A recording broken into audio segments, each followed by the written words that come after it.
safe streets, vibrant neighborhoods, successful business and commerce. These are things that make a healthy community. We are a diverse community, rural, suburban, urban, a multitude of languages and ethnicities, ages and experiences. We are a collaborative community. Public-private partnerships make us a model community that others want to follow. It is what makes us unique. It is what makes us strong. The employees of Kent County reflect our diversity and seek to serve our communities. People in this county, in this area, we wrap our arms around each other. We come together to collaborate, to solve problems. We're all working for the good of the whole. And I think that's wonderful. And you can see it. You can see it as you drive around Kent County. Our impact starts the day a baby is born and a birth certificate is issued, to protecting children from deadly diseases through vaccination, to the public safety and justice provided by law enforcement and the courts, to offering veterans services and caring for the elderly.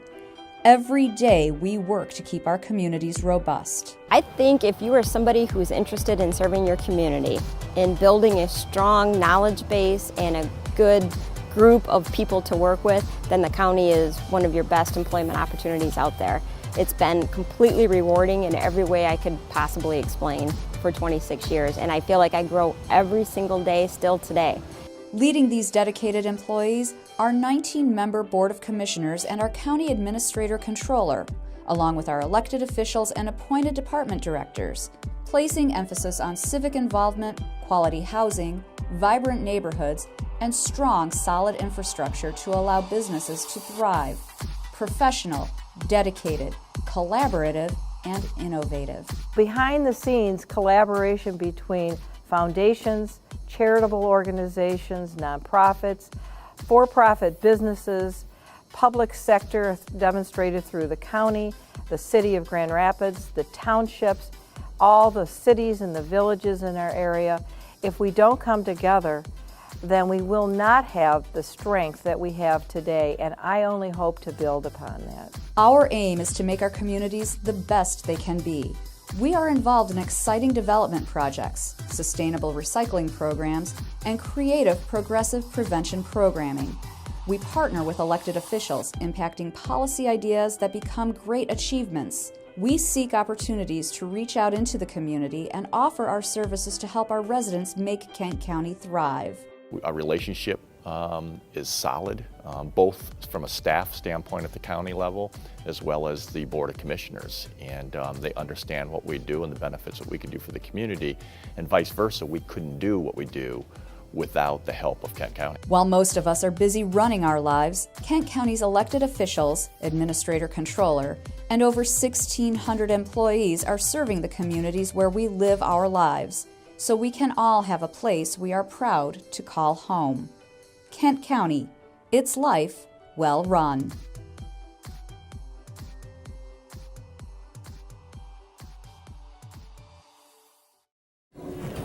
Good morning. It's my pleasure to welcome everyone to the Finance and Physical Resources Committee, Tuesday, January 16th. It is 8:30.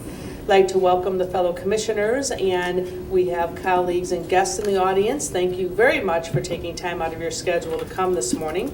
With that, we will open with public comment. Is there anyone from the public who would like to address the Finance and Physical Resources Committee this morning? Okay, seeing none, I will close comment, and that will take us to our consent agenda. Is there a motion to approve the consent agenda? So moved. Support. Okay, moved and supported. Any items need to be pulled? Seeing none, all those in favor of passing the consent agenda, please say aye. Aye. Opposed, same sign. Motion passes.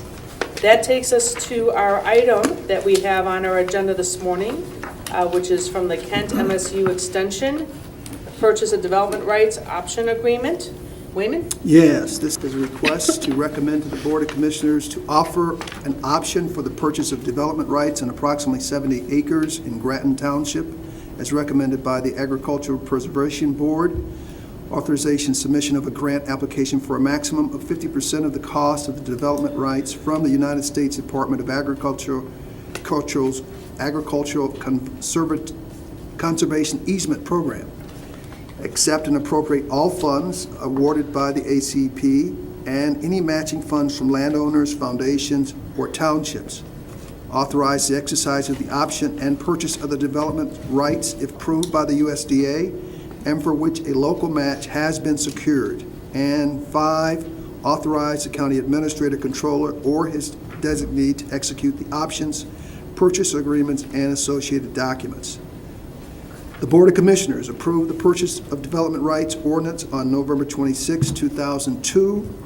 In April 2017, the Board of Commissioners approved selection criteria for the purchase of development rights by the county and authorized the Agricultural Preservation Board to accept applications from landowners paid in the program.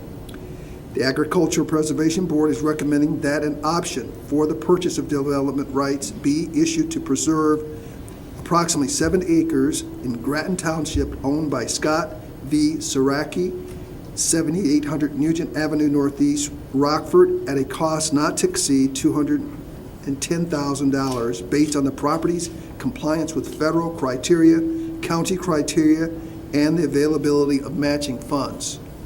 The Agricultural Preservation Program has funds available to pay the cost of appraisals and option fees. The option agreement will be reviewed by Corporate Counsel and approved as to form. Corporate Counsel will review and approve closing documents before the date of closing.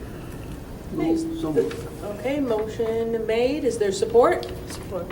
Okay, made and supported. Questions, comments, and discussion? Yes, Commissioner Mast. It says approve this purchase at a cost not to exceed $210,000, but there's not within the conservation program, so they're going to look for private funds and state funds and township funds. We'll have Mary Swanson, Assistant Administrator, come up and address this. Good morning, Mary. Sure. Good morning, Commissioners.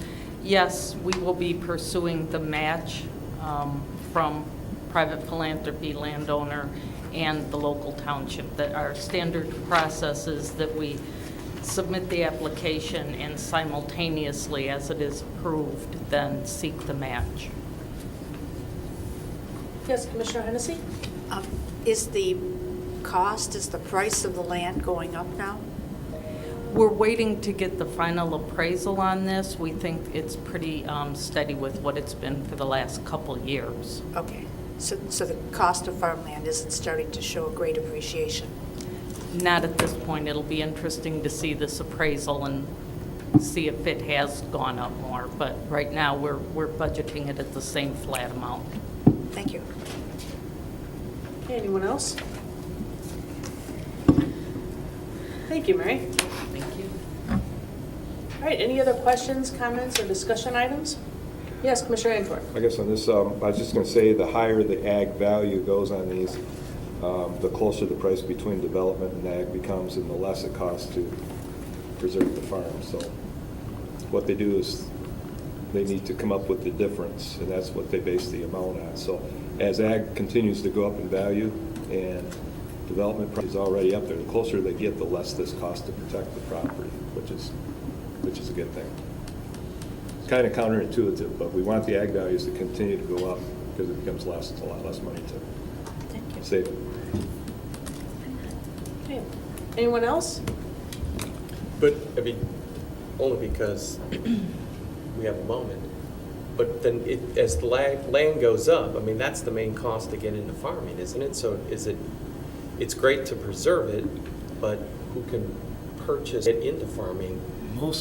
A lot of legacy farms, there's not a lot of purchasing right now. It's people and their families and their families. That happens primarily. I'm not the expert, but okay. I know up in my area traditionally it's their family owned forever almost. So it just moves from family to family. But you're right. I mean, as it goes up, it gets expensive to become a farmer these days because with the values going up. But. Right. All right. Thank you. Yes, Commissioner Melton. Thank you. So, Tom, am I understanding? I didn't hear everything you say. I got cotton between my ears, and the days I don't, I feel like I still do. So I apologize. But as the price of the land goes up, is what you're suggesting then? The ag values. Okay. I thought if development value is $4,000 an acre and agricultural value is $3,500 an acre, okay. the difference of $500 is what you would pay Okay. per acre to I preserve. thought that's what you were saying, but I wanted to, thank you. Yep. Okay, anything else?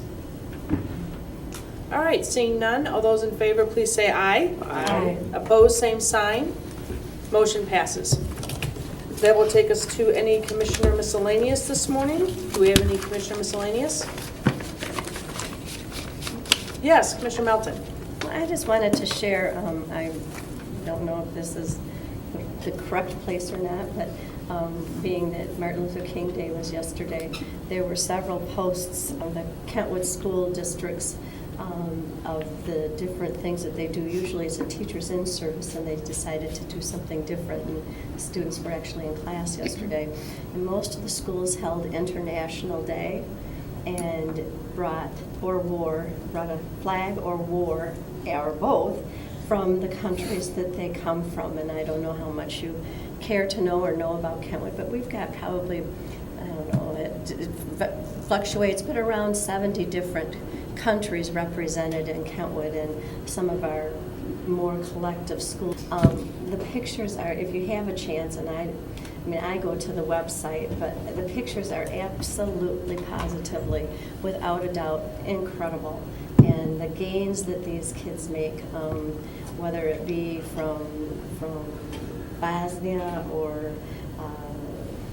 the Lost Boys of Sudan, or I don't know where, I mean, they come from everywhere, and they are all performing very, very well. And it's just heart-wrenching to see what these kids, how proud they are, even though they might, if they don't understand exactly the heritage. It's obvious that it's been passed down to them from their parents. So I would really encourage you to look at that, especially in our climate today of what's going on in the next couple of days, having to make some big decisions at the federal level. I wish they could see some of these pictures. It's pretty cool. Okay. Yes, Commissioner Hennessy? Well, along similar lines, talking about Martin Luther King Day, I went last night to the premiere of the opera with the Grand Rapids Opera Theater, and it was just fantastic. It was very, very good. Yes, Commissioner I Mast. just want to acknowledge that yesterday morning's Urban League breakfast, Yes. Darius Quinn, our staff Yes. member, was recognized for the T.J. Phillips Award as a leader in diversity, inclusion, and training. So congratulations, Darius. Yes. See you here. That was a nice ceremony for you. Okay. Anything else? All right, seeing none, we are adjourned. Our next meeting date is Tuesday, February 6th.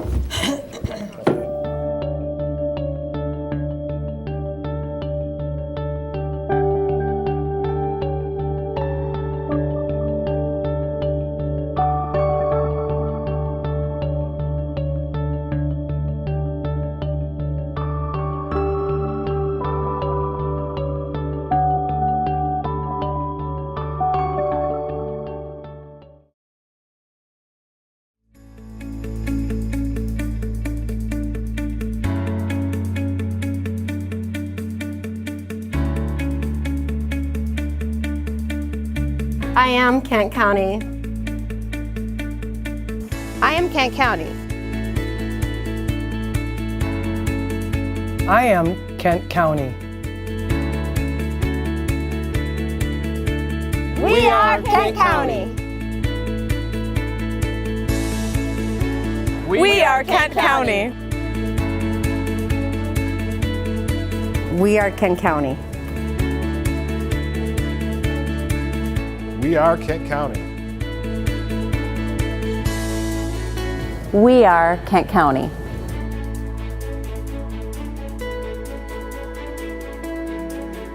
We are Kent County.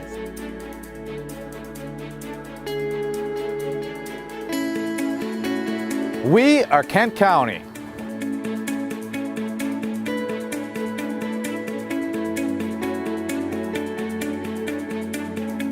Beya, Kent County. Ami, Kent County. Somos Kent County. Mast, Kent County.